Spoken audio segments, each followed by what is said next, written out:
Mbote balandi mdeshile te fa mfuta sikeza linga wabino la grande dame mais car na cadre actualité bande ko babolingo moto zo continuer opérer na communauté congolaise communauté congolaise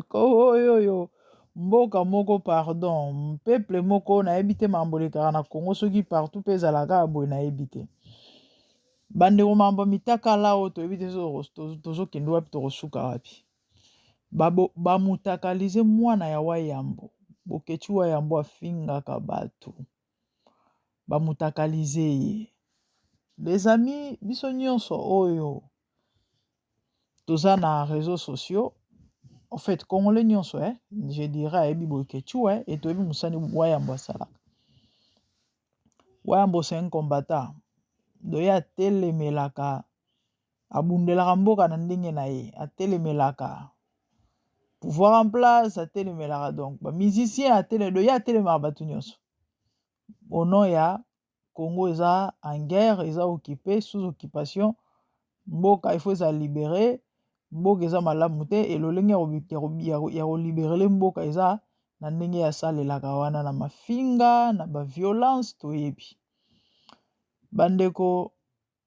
oyo ya na likambo kosamba te motu nyonso ayebi na ye ke eya na règlement de compte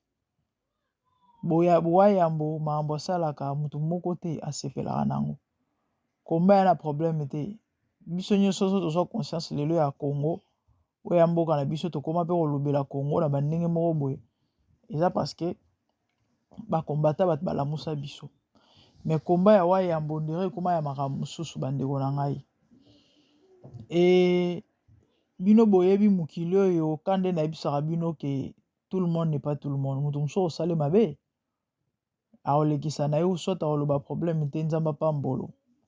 mais moto mosusu aose venger et ba vengeance ekeseni quand nde balobaka la vengeance c'est un plat qui se mange koma froid bandeko babolingo oyo eza nango ka règlement de compte ya nango elo mosusu te ka mpona kokangisa tata ne monoko mama ye bamutakalize mwana boketu bozoka ngo na sango do ntango naoloba mutakalize vrai sens du mot mutakalize naozwa bavideo do eza na bavideo na bacapture bafoto certainement banda kotikela ntindela likango so mpe nani yango alingaki ye so mpe bapiégeaki ye certainement ka bapiégeaki ye bapesaki ye bambongo ye basalaki soki nini wana fo ezala batiaki mpenza bamashine ya nge babenga yango nini bamashine na nini batiaki mpenza masolo balobaka nini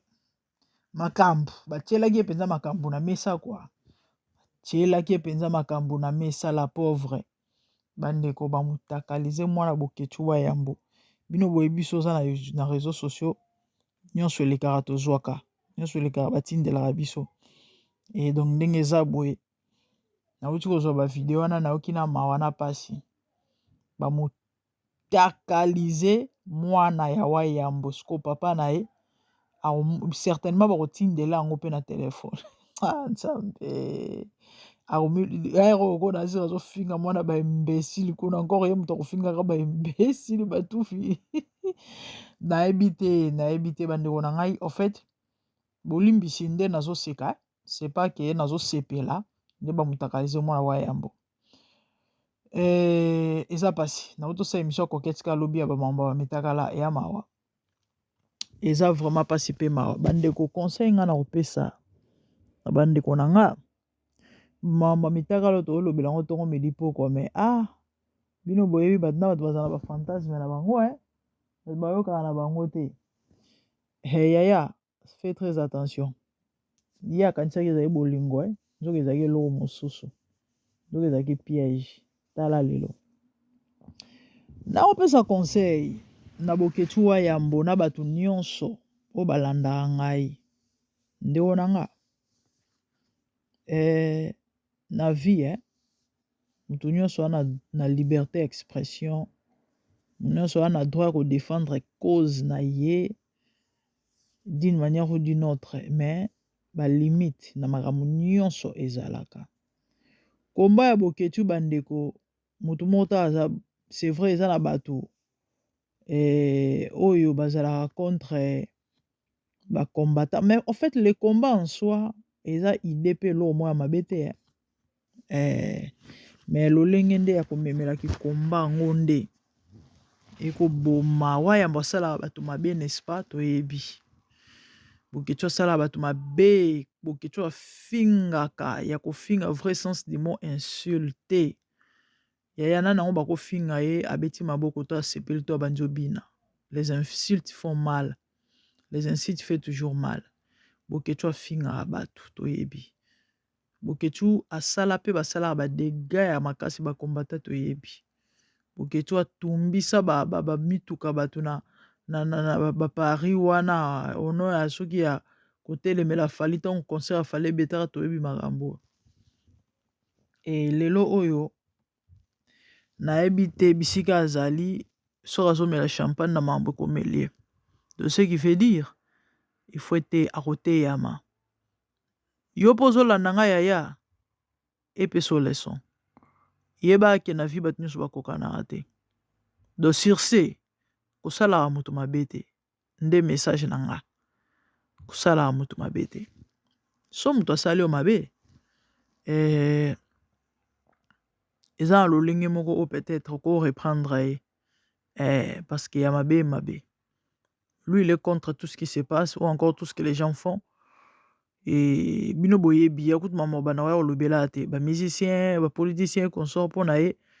bango nde bakocontribue na destruction ya mboka bon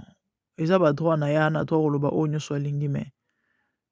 il faut ayeba mpe ke ye na makambo mosusu aza na droit te ou encore akoko se permettre te voilà si je peux dire eloko ekomeli mwana boketu eya nango kaka règlement de compte ya mama papa nasalaka ya nango kutu likambo oke gauche droite te donc il faut eteya ye soki eteyi ye te mabe makasi pourquoi parce que bavengeance ezala na baforme ebele ya na bato mosusu akoboma yo akobomisa yo akobotinda basala yo ka nde basali mwana bamutakalize mwana ne boye bakoki mpe koboma mpe mwana na ye sikoyo nde basali ye boye nde babande neti kosola na mobali wana par exemple poso ezalaki ok d'accord tomona na hotel moko songolo bakei mpe pourtant déjà azotinda mutakala bokei mpe boke kuna bosali soni nango bokosala bampoisonne yo je vous dis des choses vraies to basali yo mabe na bandenge moko boye to babomi yo babiloko wana ezalaka trop pourquoi à cause ya makambo papa asalaka yango na babai na kosala émission oyo bandeko ka napesa conseil nde na mesana napesa toli na bandeko na ngai mokili oyo bomona eya na makambo ebele mitema bato bomona ekeseni tozalaka ndenge moko te biso nyonso tomonaka makambo ndenge moko te donc sur ce il faut osala très attention faut vraiment kosala très attention mama papa ça très attention na baacte ozopose parce que ezokoengage ka yo te eloko bato ebele bayebaka te oyo ozosala ezoengage libota na yo donc soki ezali eloko ya lokumu famille na yo ekozala praise so mpe eza eloko ya soni famille oyo ekozala humilie bakristiano tata na kristiano ronaldo abetaka bale te me lelo oyo mosala ronaldo aosala epesa famille lokumu papa na ye so aoleka na nzela bato batiaki misapi papa kristiano ya ndenge moko ndeko na ngai mobali ndeko na ngai mwasi olanda ngai oyo nyonso osalaka comme acte comme action comme nini donc tout ce que tu dis tu fais et engageaka libota na yo donc sur ce sala très attention na nini ozosala na nini ozokanisa kosala maloba nini oloba masolo nini obetaka baacte nini opozaka en tout cas na asire certain wayamba teyami combat c'est vrai et au continuer nango mais bondimelanga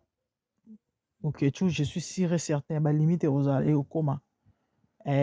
keba pete ntango mosusu mpe bokoka pete mosusu akolimwa bokoma ne mongala atekani soni me bondimela ngai y aura un changement bakofinga oyo afingaka wana na sûr et certain kodiminie mais croyez moi soki mpe alembi te akontinue kaka mais so akontinue seke mpenza tata moko aza na conscience te parce que il faut interpeller. Il faut interpeller. En tout cas, sauf vraiment j'ai conscience te bon dimelanga c'est que boketu penza ko dysfonctionnement ça na mutu. Et croyez-moi, ceux qui pas continuer malgré makambo ekomeli mwana ye to pe ye moko. En tout cas, na futur ozamabe koleka. Bon dimelanga na mam na oloba. Tango ba publiaka mutakala ya maman o balobaka ke grande sœur a Denis Lesi bien que ça nango yete na salaka émission bandeko vous vous souvenez vous vous rappelez bato balande émission wana boyebi mamna loba na lobi ba makambo nyonso à cause de Denis Lesi et il faut interpeller soki interpeller yete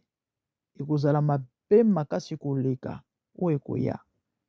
kande na lobaki eumela te sala même pas plus de 2 mois bino omona sous Denis Lesi na ba réseaux sociaux. Mais c'est le pétage. Ndenge azalaka air nyonso na babilobela ba émission zanga tina koya kokota bamana bamakambo etali ete bino omona ke susu po anini baino osimba personnalité ya mwasi na ye donc wana mpenza ko malgré ki pétage donc il faut zapenda mutu moko mutu mpenza bakata babwaka po se ressaisir te yango bomoni Denis Lesi bomona yesu na ba réseaux sociaux te nde bomana omoni liboso donc azala kutu presque sute asafichaka sute boso to omona ye peut-être na bamakambo nzambe to na bamakambo mosusu ya ba anti-valeur te mais makambo anti-valeur naza sûr et certain Denis Lesi alapi ah oui parce que ntango akoti makambo akofi akende kopesa kofi kombo soki Nebukadnezar awa baporte parole babana oyo bazalaka ya baporte parole ya bamusicien merveille rambo soki merveille rambo ye aloba bamakambo na sur la personne ya mwasi ya Denis Lesi ezala scandale bato balanda émission wana na chaîne na ngai eza wana so boluki yango ça date de plus ou moins 2 mois bomona yango mona so Denis Lesi te donc eloko il faut interpeller wa yambo en tout cas soki interpeller te c'est que conscience ya boketu y a un souci et non seulement ça dans les jours qui viennent oyo vomé koya cette fois-ci eza mabe parce que il en fait de trop il exagère il en fait de trop et ozala na avantage na été surtout ba musicien oyo afingaka bazaza na bato na bango balingaka bango partout ta mosusu amonake no aza na poto ou encore mokili ya makambo ebele oyo eloko ekomi il faut interpeller boketu nde yango nayaki napesa conseil même na yo ndeko ozolanda ngai na vie il faut kokeba tambola malembe on ne sait jamais oyebi te nani ya nani mitema bato ka nzambe moto ayebi c'était ça le peu que j'avais à dire. Que le Seigneur vous bénisse. Ezaki Tolikati na bonzambe avec la grande dame. Abonnez-vous massivement sur les ambano à Liboso. Même des GDTV Mafuta Esika. Vous ne serez pas déçus. On est plus basé dans conseil. Nous parlons de tout. Ozo le gana mokili et nous conseillons. Nzamba pambole langa ibino amona bino bomba bino. Quant à moi, na moni mnomba la sima. Bobo sanate ko like ba vidéo et osala esengo mingi et surtout partager. Conseil oyo ko sunga ndeko moko na bandenge moko boy. Et soki yo nde ozala canal ya oyo ndeko wana kosungamela ozala esengo mingi mpe kozala lipamboli. De bonnes choses à vous, je vous love, merci, au revoir.